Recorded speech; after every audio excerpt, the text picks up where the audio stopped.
Pemirsa, tetap dalam pengawalan kasus Subang. Hari ini saya ada cerita buat kalian. Sebenarnya cerita ini sudah pernah saya unggah di YouTube saya 2 minggu yang lalu. Tapi kemudian saya privat karena saya takut kena undang-undang UTE. Karena video yang saya unggah tadi itu percakapan dari Pak Yosep dengan YouTuber Subang. Walaupun suara YouTuber Subang ini sudah saya samarkan, tapi kan juga bisa kena pasal ketika tidak ada izin dari beliau. Makanya saya privat. Yang isinya dari percakapan tersebut adalah membahas tentang BAP Ramdhanu. Nah, dari Pak Yosep ini bercerita bahwa apa yang diceritakan Danu memang jujur. Kronologi kejadiannya, cerita kejadiannya jujur. Tapi tokoh-tokoh yang diperankan di situ diganti. Jadi misalnya tokoh A diganti Yosep tokoh B, diganti Bu Mimin tokoh C, diganti Arigi tokoh D, diganti Abi. Menurut pandangan Pak Yosep kala itu seperti itu. Namun di sini tentunya kita juga nggak bisa percaya sepenuhnya seperti itu pada Pak Yosep. Semuanya itu harus disesuaikan dengan alat bukti yang ada. Hanya saja dari pihaknya Arigi sudah ada saksi yang berada bersama Arigi di malam itu. Apakah saksi ini jujur atau tidak, tentunya Pak Polisi yang tahu sendiri. Makanya perlu pendalaman dan perlu penggalian. Jadi sebenarnya apa yang dialami Pak Yosep saat ini ditetapkan sebagai tersangka, kemudian seperti itu, Pak Yosep sudah bisa membaca dari sebelum dijadikan tersangka. Oh, nanti begini, nanti begini, nanti begini. Pantesan Pak Yosep sama Pak Rahman kayaknya santai-santai saja. Dan di suatu saat saya juga pernah bertanya kepada Pak Yosep tentang dana bantuan pos. Pak Yosep bilang, dana bantuan pos itu sekitar 300 juta. Kemudian dia cerita sendiri. Saya nggak sebut nama ya, karena di sini masih asas praduga tidak bersalah, takutnya bisa membuat semakin keriuhan di peristiwa ini. Yang intinya masih dalam satu keluarga. Sosok itu meminta uang kepada Ibu Tuti. Kemudian Ibu Tuti bilang ke Pak Yosep, ya udah kasih saja 100 juta daripada rame. Omongannya Pak Yosep seperti itu, entah benar entah tidak saya nggak tahu ya, karena di sini simpang siur antar satu keluarga ini, ayah, anak, ibu, anak dan keponakan, terus uak-uaknya sangat-sangat membuat kita terheran-heran ya. Ini kasus pembunuhan, kenapa banyak sekali kejanggalan di dalamnya yang terjadi di keluarga tersebut. Dulu dalam prediksi saya ada kartu manipulatif data. Jadi misalnya ya muridnya katakanlah 50 orang, kemudian dibesarkan, di markup menjadi 100 orang dan lain sebagainya. Makanya banyak sekali orang-orang yang terkait dari manipulatif data ini merasa saya sudah bekerja keras dan saya ingin juga mendapatkan dari manisnya uang tersebut. Makanya di setiap prediksi saya selalu hampir ada ada 2 tangan yang memberikan koin ya.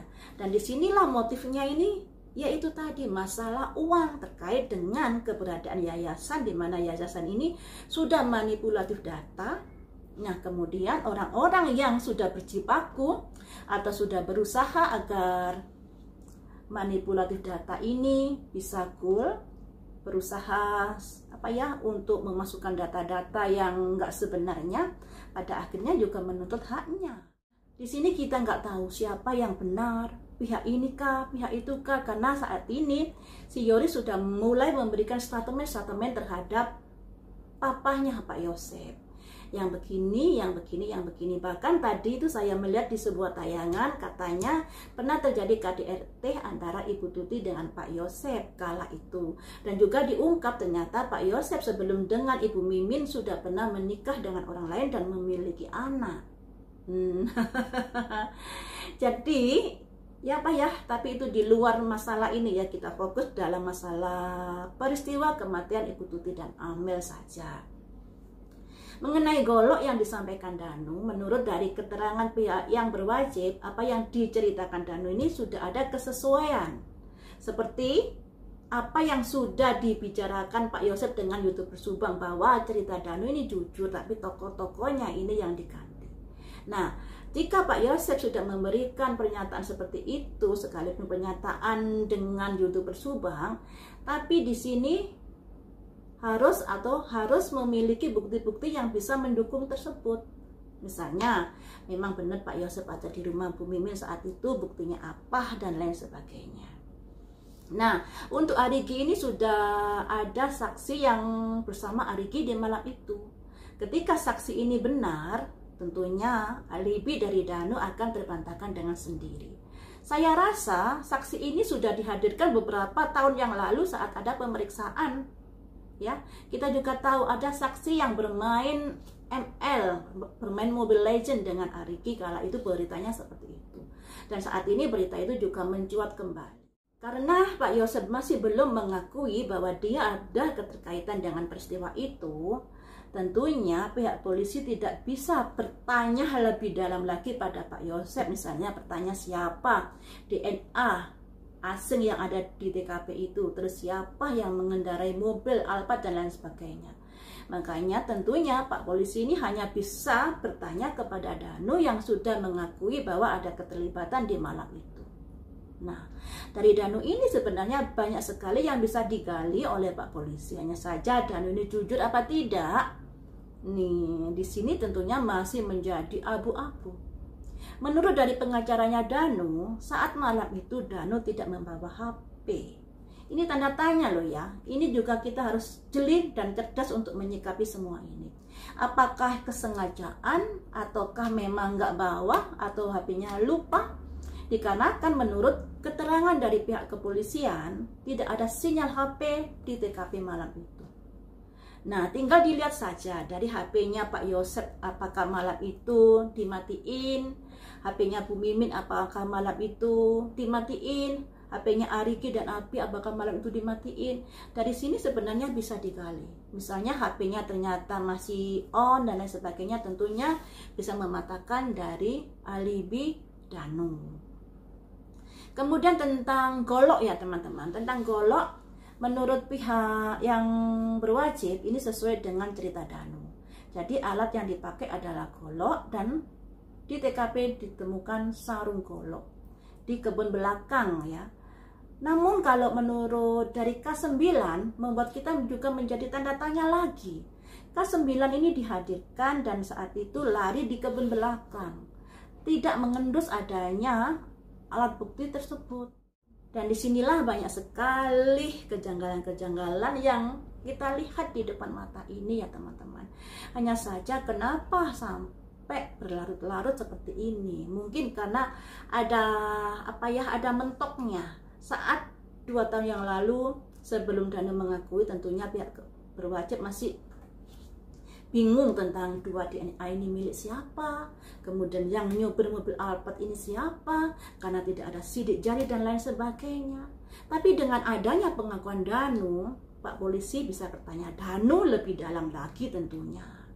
Ya kalau nggak jujur diceber aja kupingnya, karena Danu mengaku berada di malam kejadian tersebut. Ya, sebenarnya Pak Ahmad Taufan ini sudah pernah bilang, saya memiliki saksi yang berada di TKP tersebut hingga pagi. Ya, waktu itu saya juga sudah menduga-duga, oh jangan-jangan ini Danu. Tapi kenapa dari pihak yang berwajib tidak jemput bola terhadap pengakuan Pak Taufan? Ataukah sudah jemput bola tapi gimana-gimana kita juga nggak tahu ya teman-teman. Sampai pada akhirnya Pak Taufan mengantarkan Danu untuk mengakui sebuah perbuatannya. Saya sendiri nggak tahu mana yang jujur dan mana yang salah di sini antara Yoris dengan papahnya, dengan Pak Yosep, dikarenakan saat ini Yoris sudah memberikan statement di media sosial dan lain sebagainya, sehingga kita juga tahu oh ternyata ada keinginan Pak Yosep untuk mencairkan dana BOS, kemudian menunjuk Danu sebagai bendaharanya agar bisa cair uang tersebut. Nah, ini benar apa tidak? Tentunya harus ada cross check dari Pak Yosep. Andai kata ada pencairan tersebut digunakan untuk apa uangnya? Apakah untuk keperluan sekolah ataukah hal yang lainnya, kita juga nggak tahu ya. harus ada bukti-bukti yang kuat yang bisa menjelaskan hal itu. Dan saat ini pihak penyidikan sudah mulai masuk ke ranah yayasan. Sebenarnya inilah yang saya tunggu dari dulu, karena sumber petaka ini adalah kecemburuan di yayasan. Adanya uang yang masuk terkait dengan manipulatif data yang membuat orang-orang di sekitarnya juga ingin merasakan manisnya uang tersebut. Tapi sayangnya Ibu Tuti dan Amel susah dinego seperti itu, jadilah marah dan lain sebagainya. Kita tunggu saja teman-teman hasil akhir dari penyidikan pihak yang berwajib di sini. Semoga saja bisa segera siapapun yang menjadi pelakunya, setidaknya tangkaplah yang memang benar-benar menjadi